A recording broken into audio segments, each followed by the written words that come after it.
Ladies and gentlemen, welcome back to the channel. As you guys can see from the title today, we are reacting to another ESPN list. Now, for those of you guys who remember how the last one went, it was interesting to say the least. ESPN made their top 25 players of the 21st century, and I reacted to that video and I was just gobsmacked at some of the takes and the opinions that we saw on that. I mean, for starters, where they had Neymar on that list blew my mind, but just some of the individual rankings that they had throughout that list were inconsistent. They were hardly believable. They made waves. Let's call it what it is. This today is focusing on young players, and this is ESPN's 39 players, 39 best players under the age of 21. Now, why 39? I'm not so sure. Like 30. What? Why not just go to 40? So I thought I'd check this one out because a lot of people were sending me this. React. Let's see how this goes. Young players, first and foremost. I'm always very interested in how people kind of judge them because there's a few ways of doing this. It's not as simple as just rating a bunch of 25, 26-year-old footballers. With 18, 19, 20-year-olds, yes, you can kind of look at the body of work that they already have.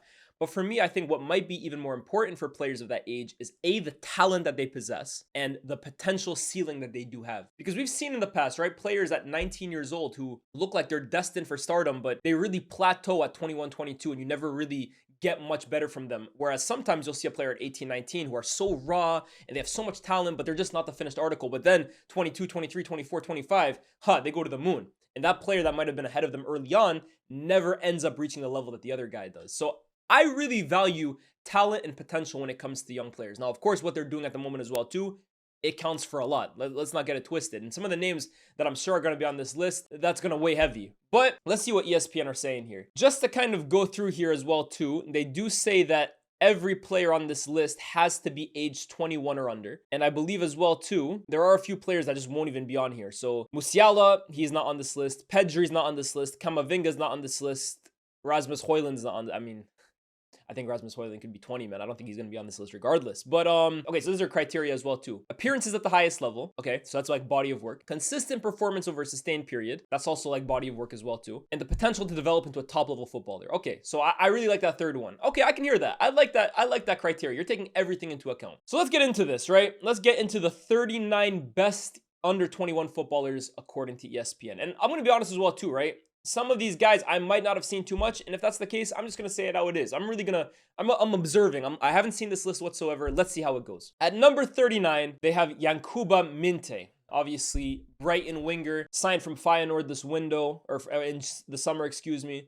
He's looked pretty good, especially in flashes, right? He's definitely very, very raw, but he's got a lot of quality as well, too, and a lot of just pure, for me, he's very raw. That's the best way of describing him because he's an incredible athlete. He's absolutely wicked fast. Can strike a ball, can take on his men, but you can tell as well, too, he's not the finished article, which I'm sure a lot of these guys will be. So, yeah, Yankuba Minte, without going through all of this, terrific dribbler, yeah, lightning quick, yeah, basically what I said, right? How can he improve? Minte could benefit from some improved decision-making and to stop relying so much on his own stronger left foot. Okay. I don't mind that, Yankuba Minte, but it's also like what comes next. Nico Paz. Okay, well, this guy's obviously, I think he's still a Real Madrid player, right? Yeah, or at least Real Madrid, I think, have the option to bring him back. Yeah, they have a buyback clause. Nico Paz has been very, very good for Como this year. Very, very good. And if I was Real Madrid, I'd be looking to bring him back. However, I don't know. What's the pathway into the first team for Nico Paz looking like right now? I mean, you look at Goulet. Goulet is a tremendous player that I'm sure is going to be on this list as well, too. He can't buy minutes at the moment. But Paz is very, very good. If I had to debate between him and Minte, yeah, I think it's fair. I think it's fair putting Nico Paz here. I really have been impressed with him this season, man. For me, he's been one of the standout players in Serie A this season. Leads Serie A with 7.92 expected goals, second expected assists. Okay, I'll be real. That kind of stuff means nothing to me. Fair enough. 37 Endrick. He was 20th last year. You see, this is where for me, chat, I can't lie. ESPN, this is your first howler for me. Last year, he was 20th. This year, he's dropped 17 positions. What about Endrick has made him drop from 20th to 37th in a year? He's not a worse footballer than he was a year ago. He's at a bigger club, so that makes sense why he hasn't played as much, but his talent is the same. His potential is the same. This strikes me as a nasty case of recency bias, man. I don't like this. Nah, I'm not a fan of this. The drop from last year's 20th spot may seem unfair, facts, but 9 months into his Real Madrid career, Endrick is still mainly trading on his huge potential. Despite limited playing time, he's yet to start a La Liga fixture. The Brazil international has scored 6 goals, and although Madrid boss Carlo Ancelotti is yet to fully rely on him, there are signs of greater things to come. Right, so why has he dropped 17 places? In fact, Endrick in his cameos has actually been really impressive. I think his eye for goal is tremendous. For me, he's the most natural center forward that Real Madrid have at the club. He's shown that on a few occasions, most notably in the Copa del Rey, where he scored huge goals for them. Even in the Champions League, right? There was this one goal that he scored where he had Mbappe, I think, on his right, Vinicius on his left, and he goes for a goal from a crazy angle, scores it, and it's just like raw striking instincts. I don't think Endrick has done anything to warrant dropping down 17 places. Even if you wanted to keep him the same, I wouldn't mind that. But this for me is just like you're punishing him for going to a bigger club where he was always going to struggle for game time. I don't like this rating. Endrick has shown snippets of what he's capable of. Yeah, his wonderful goal against Stuttgart. That's the one I'm talking about. His number of successful dribbles have dropped from 4 a game to around 1.5 per 90 minutes. That's also the way he's being utilized, though. There's no reason to doubt that his one-on-one expertise will approach his early numbers from Brazil as soon as he adapts to the European game. This is a trash rating for me, bro. This is for me the first strike for ESPN. 2 or 3 ratings in, I'm already upset. Archie Gray at 36. Okay. Again, it would be helpful as well too to know where did these guys rank last year. Was Archie Gray even on the list last year? After he had a brilliant season in the Championship playing at right back for Leeds, Spurs spent around £35 million to sign Gray last summer. While the teenager was originally brought in to add competition to the center midfield, he was put into a new role as a center back amid Spurs' injury crisis and has impressed. Okay, this is going to be maybe a little controversial. First of all, Archie Gray, I think he's an amazing talent. And he's extremely versatile as well, too. The fact that he can play at right back, he can play in central midfield, he's done a role at center back, that's impressive, especially for a player of his age. Tall, athletic, incredibly intelligent, very good on the ball. I'm a fan of Archie Gray. And from what I've heard as well, too, his younger brother, apparently there's a talent in there as well, too. But I'll be real. I've said this all season to my friends, right? I don't want to criticize Archie Gray because it's not his fault. But also, I think we're gassing up his performances at center back a little too much. Archie Gray hasn't been that good at center back. That might seem incredibly harsh to some of you guys, but I don't think I'm being harsh in saying that. When he's played at center back, he's looked like a very average, no, in fact, he's looked at like a central midfielder playing at center back. It's not like he's balled out at center back for Spurs. Granted, he's played next to Dragusin a lot of the time as well too, who has been trashed for Spurs. But I don't think Archie Gray has been that good at center back, right? Like Spurs have one of the worst defensive records in the league. And sure, that's not to say Gray has been at the heart of every single one of those mistakes. But he's a part of that. He's a part of that defensive unit. I think because he's 18 years old and because he's playing in an unfamiliar position, we automatically say, wow, Archie Gray, what a performance. How great has he been this season? I think he's been okay. I don't blame him because it's not his first position and he's playing in a really loose system. But I don't think Archie Gray is that great of a center back. And I don't think he's been that great this season. I don't blame him for that. He's a midfielder and he should be playing a lot more in that position. I think going forward for Spurs, he definitely will. But me personally, I think his center back performances have been a little overgassed. Not being a center back by trade or having the ideal physical build for the role makes him hesitant in defensive one-on-ones. He's also less assertive in the air. Just short of a 50% success rate from duels at center back is rather low than a specialist central defender. He has the most clearances, shots blocked, and successful aerial duels amongst teenagers at Spurs in the Premier League. But okay, who's this teenagers he's competing with? Mikey Moore, who's not a defensive player, and Bergvall. That's a flawed stat. I don't know. I like Archie Gray a lot, and I think he has a huge future in midfield. But personally, has he done more than Endrick? I mean, he's played more than Endrick. Has he been better than Endrick? Or is it because he's just played more? I don't think he has more potential than Endrick either, personally. But great player. I'm a fan. Malo Gusto, 35. It's easy to forget, actually, that he's still 21 years old, right? It's been a tough season for him. Malo Gusto has had a really difficult season this year. Last year's number 30 slides down the ranking a bit as he struggled to reproduce last season's form. Facts, with 9 assists in 23-24. Gusto's crosses and runs down the right flank were fundamental to Chelsea's attacking moves, but he's managed less end product under new boss Enzo Maresca. That said, he still ranks amongst the top right backs in the Premier League. Yeah, personally, I think the change in role under Maresca has kind of hurt Malo Gusto. He's a very talented player, right? I wouldn't give up on Malo Gusto just yet. He's technical, he's athletic, smart player. But I think the way Enzo Maresca has attempted to utilize Malo Gusto is completely off the mark because he was terrific for Chelsea last season. And at Lyon the year before too was very good. Still think he's a very good player. I don't know. At 35, you know, that's probably fair. He's still there, man. Giovanni Quenda. Obviously, this guy's on the way to Chelsea after being really linked with a link up with Ruben Amorim at Man United. I haven't seen too much of Quenda. I'm going to be very honest here. The little that I have seen of him, he looks incredibly exciting. He's very fast, very good on the dribble. 1v1 player, 17 years old as well too. We'll see how he kind of fares at Chelsea. I think his future probably lies more as an out-and-out winger rather than this like wing-back role that he has played at Sporting under Amorim. But yeah, again, I haven't seen too much of him, so I won't speak too highly either. His 12 chances created in this season's Champions League is the most amongst under 21 players from the Primera Liga. Again, kind of a flawed stat, but fair enough. Nwaneri, 33. Oof. I think he should be higher, chat. Personally, I think he should be a lot higher. Maybe this is me going a lot on potential, which, as you guys know, I said is a big thing for me. Because I think in terms of pure natural ability and the ceiling that Nwaneri possesses, this guy could go right to the very top. His performances for Arsenal this season have been so impressive for a player of his age. And this knack, this ease in which he kind of finds just drifting in on his left foot and finding the top corner, finding the bottom corner with these curlers that he has in his locker. And he's shown it on numerous occasions. Nwaneri is a wonderful, wonderful talent. And I'm interested in seeing where Lewis-Skelly has been, because Skelly has been ridiculous. But Nwaneri, oh man. Hot take here. I think it's only a matter of time until he finds a way into this 11 as a number 10.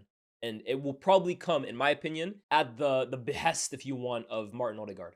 Is that even the right word? Behest. Whatever. Sounds right. But I think, look, sooner or later, he's gonna make it very uncomfortable for Mikel Arteta, because this kid oozes quality. I think for England as well too, it's a very stacked position. You have the likes of Palmer, you have the likes of Foden, Gibbs White, my man as well too, Morgan Rogers. That attacking midfield position is stacked for England at the moment. But this guy, in terms of natural ability, he's as good as it gets. Like, he has everything, and he's done a lot of it off the right, which I didn't think was even like his best position. But for me, it's really like the balance and the poise that he kind of plays with and the maturity that he plays with. Even when he scores some of these bangers, the guy looks unfazed. He really looks unfazed at this level. Nwaneri, I think 33 is potentially too low for him. Jamie Gittins. Okay, Jamie Gittins is my guy. Obviously, I interviewed him last season. Tremendous youngster. It's been a little difficult for him at times this year. I think he started the season in red hot form, right? He was scoring big goals in the Champions League, scoring big goals in the league. I think post-December, post-January, it has gone down a little bit, and he has found himself in and out of the team. But again, based on talent, I think Gittins is tremendous. And one thing I learned about Jamie when I interviewed him, right? Again, he's similar to Nwaneri, such a steady head on his shoulders. Honestly, he's so poised. He's so mature for his age. I think, again, this is another guy that is destined to come back to the Premier League, similar to Jadon Sancho. And I think he could potentially be a huge player for the England national team as a left winger. Because when you look at the England setup, right? You look at left back, maybe with Hall and Lewis-Skelly, that's a position that could be dominated by those two for the next few years. Number 10 position, we've already talked about that. Saka looks like he has the right wing on lock. That left wing position, I do think it's open for somebody to really kind of come in, whether it's through the youth system, or whether it's, I don't know, anywhere, and really take a hold of that position. I don't think anyone has really staked a serious claim for it. It could be Gittins, bro. It could be Gittins. 31, Antonio Silva. I mean, Silva's name has kind of just been talked about over the years a lot of times, bro. One of the more promising center backs out of Portugal. Probably do a move as well, too, man. The fact he's still 21 tells you how long he's kind of been around. Top player. I don't watch him week in, week out, so I'm cool with that. Oh, Lewis-Skelly at 30. That's disrespectful, Chad. That's disrespectful. Nah, you see, you lost me. This is another strike for ESPN. 30th! I mean, what's this based on, chat? What's this based on? If it's based on minutes played this season, he ranks pretty highly, like, post-January. In terms of performances, I made the shout the other day in terms of out-and-out left backs, not wing backs. Take my man, Inter, what's his name? DiMarco. Take him out of the equation. Pure left backs in a back four. You can give me Balde and you can give me Mendes, excuse me. Outside of those two, I think he's right up there in terms of this season. Lewis-Skelly is a freak player, bro. A freak player. So talented, so at ease with the ball at his feet. Really, really athletic as well too, right? Like, this guy is combative. He's battling it out with some of the best, biggest players in the world. Like, the way he locked down Rodrigo. And then talent and potential. This kid could go right to the top. And the thing is as well too, I mean, I watched Lewis-Skelly a few years ago. Me and Cam went to go watch the Arsenal, what was it, under 21s at the time, or under 23s, one of the two. We watched him and Nwaneri against City 2 years ago. This kid was playing at central midfield. He's a midfielder by trade. Lewis-Skelly should be way higher up than 30th, bro. Way higher up. And my favorite thing about Lewis-Skelly is his personality. He plays with a certain personality to him. Like, even the way he carries himself. I absolutely love it. This kid is destined to the top, bro. He's destined for the top. 30th place, I think, is a violation. I think that's a violation right there, bro. How we can improve? I'd love to read this. If Lewis-Skelly is to continue his career as a left back, he will need to improve his crossing, fairs, and he could also push forward into the attacking box at a higher free. This I don't agree with. He literally already does that. Did we not see him against Real Madrid? Wow, I don't agree with this whatsoever. Rico Lewis. I mean, I like Rico. I like Rico a lot. And maybe based on body of work, he's above, well, most of these guys. But Rico Lewis is not a bigger talent than Lewis-Skelly. I won't speak on all of these guys. I don't think he's a bigger talent than Nwaneri. And he's not a bigger talent than Endrick. And Rico Lewis has played a role in these city title wins. I won't disagree. I won't deny that, right? He's been a nice cog for them. He's been a guy that you can rely on here and there. But also, Rico Lewis, come on, man. He's not as good as these other guys. It's really as simple as that. Like this, there's no disrespect here. I think his size is a massive player against him, if I'm being absolutely honest, right? Like he's a small guy. He's not that physical. I think he's very neat and tidy on the ball. He's very able on the ball, very technical player. But he's also not the most penetrative player. He's also not the most like impactful player in terms of vertical passing and driving forward and taking on his man. Oh, that's not really his role, right? He is just for me a nice cog to the machine. But I'm sorry. There are better. He's not above, for me, Lewis-Skelly. I think Lewis-Skelly is a better player. Again, if they're taking what they've done in their career so far, fair enough. But then they better be consistent with this entire list. I think, for me, Rico Lewis at 29 is pretty high. Dean Howson at 28. Oh, nah. Okay, you see, this doesn't make sense. Because what I was saying here with Rico Lewis, if you're going based on body of work, fairs. But then Rico Lewis has a bigger body, as a larger body of work than Dean Howson as well too, who's really having his breakout season this year. I know he's played at Roma in the past, but this is his year. Dean Howson is amazing. In fact, 28 for me is low. That's another one for me. It's low. I'm really interested to see who they have above him, but that doesn't make sense. If Dean Howson's above Rico Lewis, then so should a lot of these guys, man. 28th for Dean Howson. Garnacho at 27th.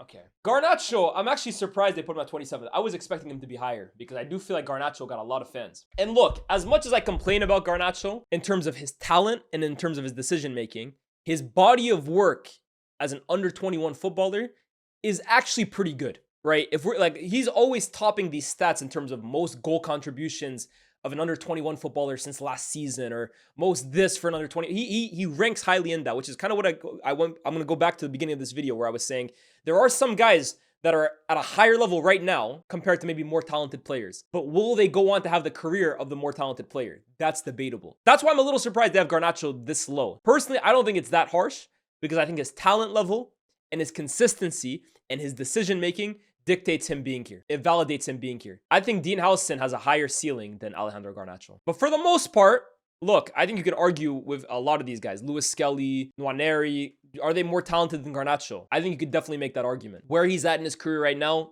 kind of is the reason why he's here. But I wouldn't have him over Dean Howson. I think Dean Howson is a much bigger prospect at center back than Garnacho is at left wing. Personally. For me, Garnacho, I'll continue saying it. He's a very useful player. I wouldn't sell Garnacho if we didn't need to. I would keep him around. And I think he is better used as a squad player right now. But his talent level is not that elite. It's like he is not that elite of a natural talent. That's my opinion on Garnacho. Until proven otherwise, I'm sticking to it. Ousmane Diomande, center back for Sporting. Don't know too much about him. I've watched him on the odd occasion.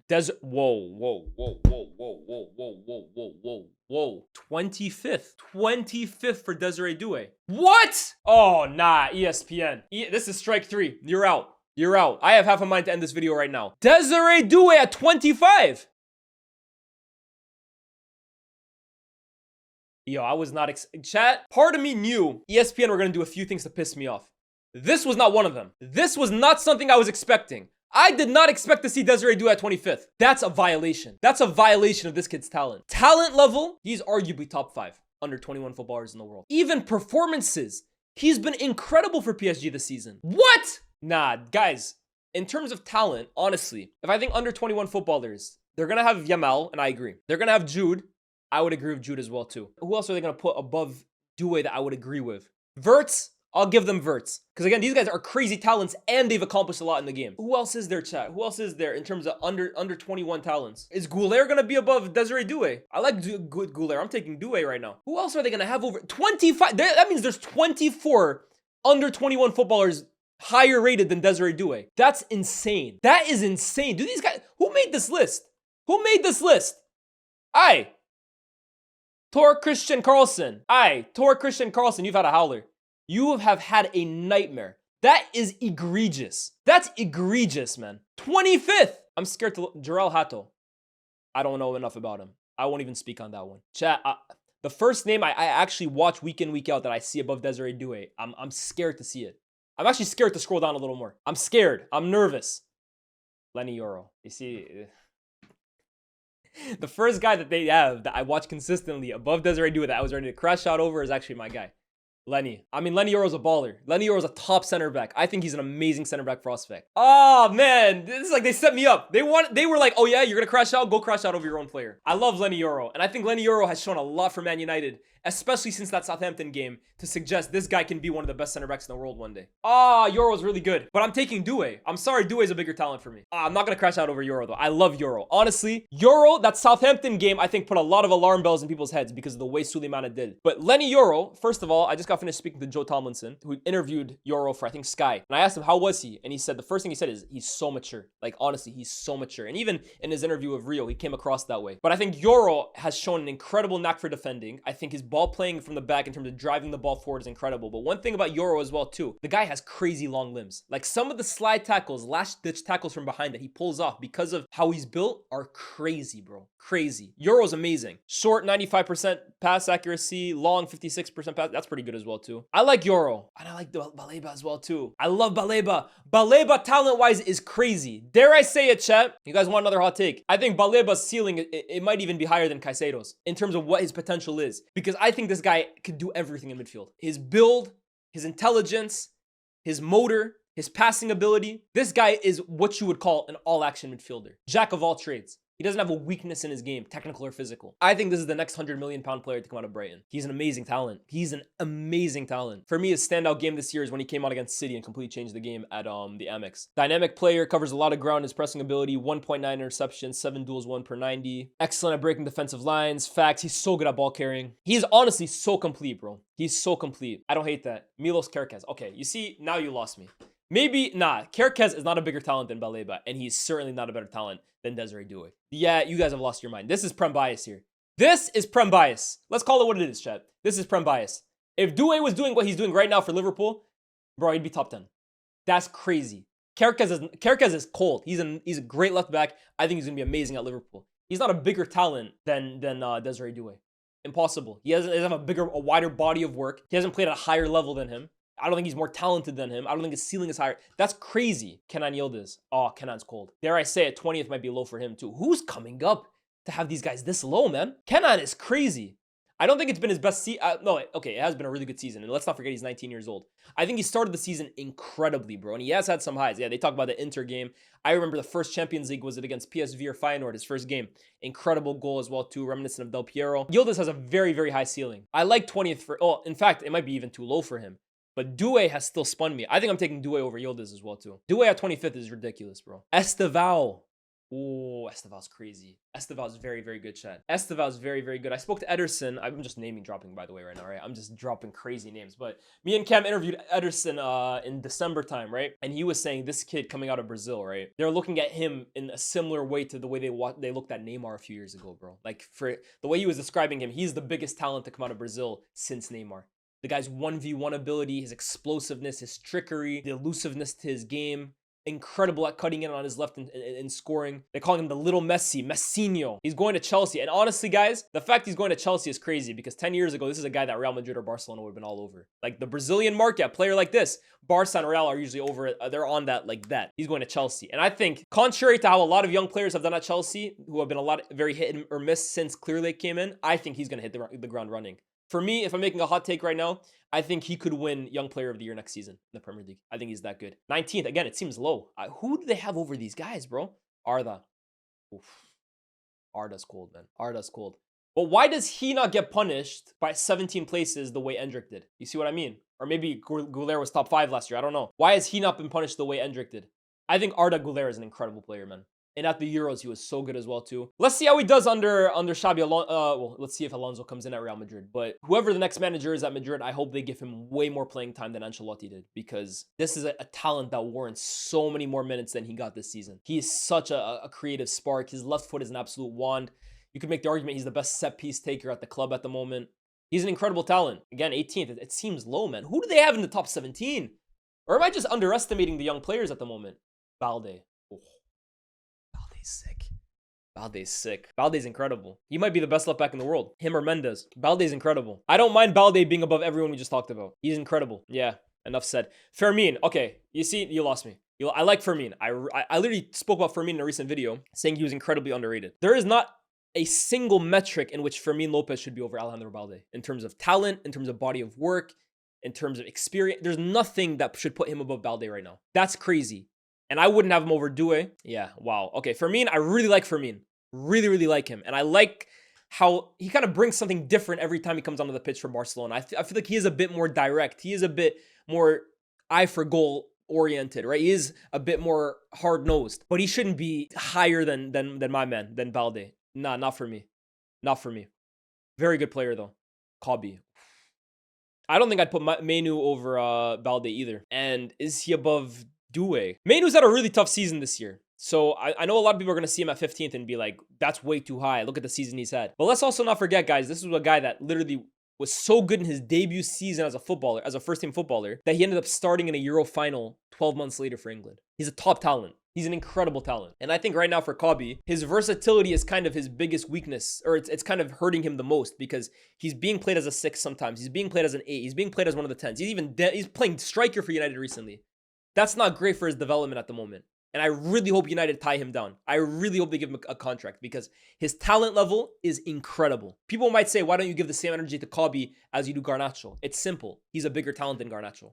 He is more talented than Garnacho is. His ceiling is higher than Garnacho's is. Yeah, I think the last year would have hurt his rating. Very, very good player. Pablo Barrios. Oof. I like Barrios. I really like Barrios. Would I have him above Doue? I wouldn't. I wouldn't have him above Menu. I wouldn't have him over Balde. I don't know if I'd have him over Goulet. But I like Barrios. This might be too high for him, though. Jean Duran, 13th. They've lost their mind. They've lost their mind. They've actually lost their mind. Jean Duran, 13th. Duran is good, man. He's a good player. He's a great striker. Really good finisher. The way he strikes the football is an ode to the 2000s. He can strike the life out of football. Nah, this is too high for him. This is way too high for him, bro. This is way too high for him. He ain't been great for Al Nassr, by the way, either, huh? Since he went to Saudi. It's not like he's lit that league up. You would expect a player of his quality to really make a mockery of that league. I don't think he's done that. Duran at 13th for me, I'm not hearing that. I'm not hearing that. Casado. You see what I mean, chat? What is this based on? What's this list based on? Because I'm going to go all the way back to Lewis-Skelly earlier. If it's based on talent and potential, make that your entire list. If it's based on body of work, make that your entire list. Casado's had like 6 months, bro. He's been really good before his injury, obviously. He fit into this Barca team like a glove. He's typical La Masia. Really good on the ball, really good defensively, just a really good player, period. But if it's based on what you've done in your entire career, he shouldn't be 12th. And I'm sorry, they've disrespected Balde massively, bro. Balde, I haven't seen a player yet that should be above him. That's my opinion. Love Casado. He shouldn't be above Balde. Not for me. Sesko, 11th. I like Sesko. He scored 20 goals in the league in all competitions for Leipzig. I still think he's very, very raw. He's a top striker, and I think he will probably make a big move. Even though personally, I think he should stay another year at Leipzig. I don't think he's ready for a club like Arsenal. I like Sesko though, and I do think you look at his profile physically and technically, he could be one of those guys, right, that when he is ready to make that jump, he makes a massive one, similar to the way Isaac did at Sociedad. Because you look at Sesko, as they say, 6'5", pretty fast as well too for a guy of that height. The way he strikes a football is ridiculous. If anything, this may sound crazy. He's Zlatan-esque, but I do still see him as a very, very raw prospect, even with his goal tally this season. They got Sesko at 11th. Let's keep scrolling. Honestly, I'm scared every time I scroll. Savinho is very talented, and I think it's easy to forget he's 20 years old. But again, this is way too high. Why is Savinho over Doue? Why is Savinho over Balde? Nah.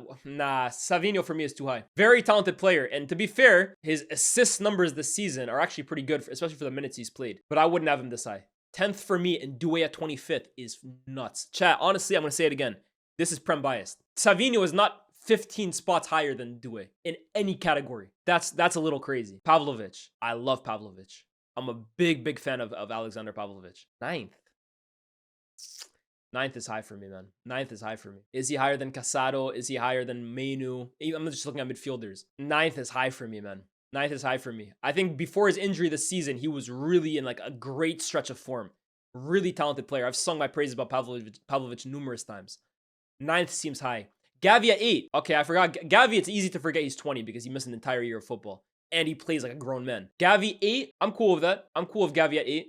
Xavi Simons. Okay, for me, personally, okay, this is another one, by the way, right? It's easy to forget he's 21. Is it just me, or does Xavi Simons almost feel like he's been around in football for like 10 years now? I feel like Xavi Simons has been kicking it for like a decade now. At 21 years old, it's hard to kind of conceptualize Xavi Simons as a 21-year-old because he just seems like he's been around forever. I think Xavi Simons is very, very good. Potential-wise, I don't see him with a higher potential than a lot of the guys we named. Like, he's probably at a higher level than them right now. But I don't see Xavi Simons hitting the same heights that Doue might potentially hit. Or even, I mean, Balde, again, I would have him over him. Yeah, I don't know. Xavi Simons is good. But I do feel like he gets a little bit gassed as a youngster.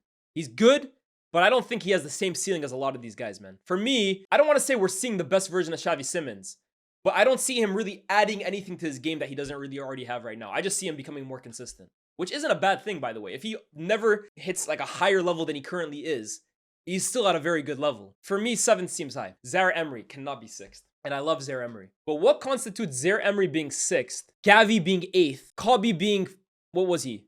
15th. Again, Balde being 17th. I know I'm going all over the place. Sorry if you're getting a headache.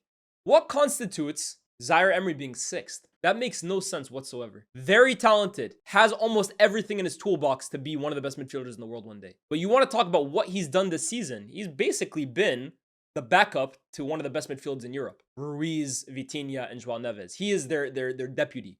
He's a very good deputy. Very talented player. But how can you say 19 positions above Doue? 2 positions ahead of Gavi. 11 ahead of Balde. Oh, man. I don't like this. I don't like this whatsoever. Neves at 5th. Neves at 5th I can mess with. Neves at 5th I can mess with. I like this. Neves, terrific. Terrific. I think he's proved a lot of people wrong this season because I saw the links to the Premier League this past year and everybody was immediately talking about his height. Could he hack it in the Prem? He's one of the best defensive midfielders in terms of defensive actions in football at the moment. His tenacity, his ability to win the ball, his tackling, he ranks highly in almost all of those metrics. In fact, if they tell me the stat that he probably... Okay, no, it's just expected assist. I'm looking for tackles. 65% of his duels, he wins. Intercepts the ball 6.2. Yeah, you see what I mean? Height, bro. Pau Kubarsi 4th. I like that. I like Pau Kubarsi 4th. But then why is Balde at 17th? That makes no sense to me. Kubarsi at 4th. This guy's tremendous. This guy is ridiculous. I think he's going to wave the flag for this next generation of center backs. Jude at 3rd. 3rd? Who's 2nd? Oh, Wirtz maybe. Wirtz higher than Bellingham. Ooh. Bellingham drops 2 spots. Why? Bellingham topped the last 2 years of this list, and now he's dropped down to 3rd. I get Bellingham hasn't had his best season compared to last year anyways, but again, it's the same player. It's the same talent. He didn't lose a leg. He didn't forget how to play football. So if he was 1st last year over Wirtz, why is Wirtz ahead of him this year? Yeah, Wirtz at 2nd. I don't really understand that. I love Florian Wirtz. But again, if the list is based on what they've done, I got to put Jude over Wirtz. I have to. If it's about talent, I still probably would put Jude over Wirtz, even though Wirtz is amazing. But then most of this list doesn't make sense if it's based on talent. And then I'm going to guess number 1 is Yamal. For me, this is a no-brainer. This is a no-brainer in terms of talent, in terms of production, in terms of quality, in terms of body of work. Look, you guys know me. I think Yamal is the best player in the world. I think Yamal is potentially the best player in the world. So I don't mind this ranking whatsoever.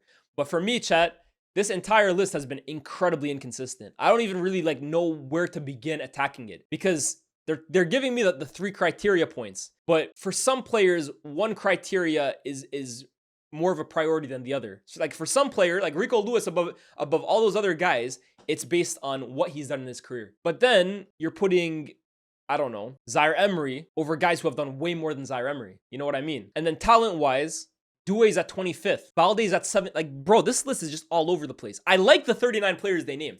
I have no qualms with the players that they picked. They're all incredible youngsters. I'm even trying to think, did they forget anyone that I would have included? I don't know if there is anybody, to be honest with you. I think is Morgan Rogers 21?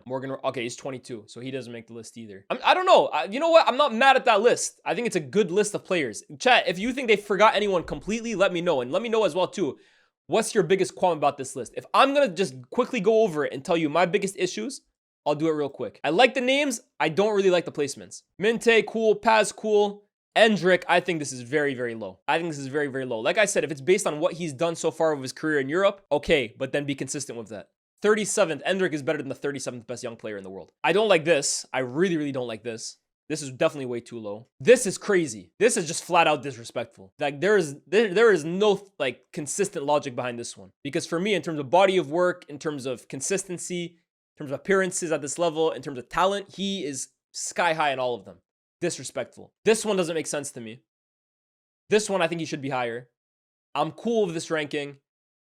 Don't know much about him. This is just flat out. This is egregious. I don't know how many times I have to say this. This is the worst decision for me on the entire list. Desiree Doue 25th is the worst decision on the entire list. Like, Kerkez above Doue. Come on, man. Come on, man. This is ridiculous. This makes no sense to me. Balde at 17 makes no sense to me. I think this is too high.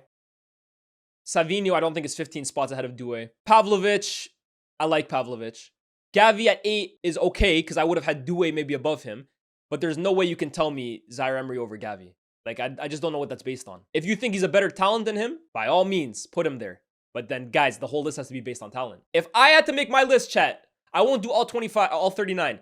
But if I had to do my list, just me ranking the best youngsters in the world, based on everything, all the criteria, taking everything into account, I would have had Yamal 1. I would have had Jude 2. I would have had Verts 3. I would have probably had Doue 4th. That might sound crazy to you guys. I probably would have had Doue 4th, and I'd probably put Kubarsi 5th. That would probably be my top 5. João Neves is unlucky to miss out. But that probably would have been my top 5. Maybe Balde even cracks my top 5 as well too. That would have been my top 5. But you know what I mean? Like, all those guys are in consideration for top 5. The rest of this list, it's a bit of a mess. I don't hate the names. The names, you know what? You did well. The ranking and the criteria for how you rank them, you've lost me a little bit. Guys, let me know down in the comment section down below. What's your biggest qualm about this list? Do you like it? Do you hate it? What's the one thing you could change? Just give me one thing you would change if you could. And leave a like, subscribe, and I'll see you guys very, very soon. Peace.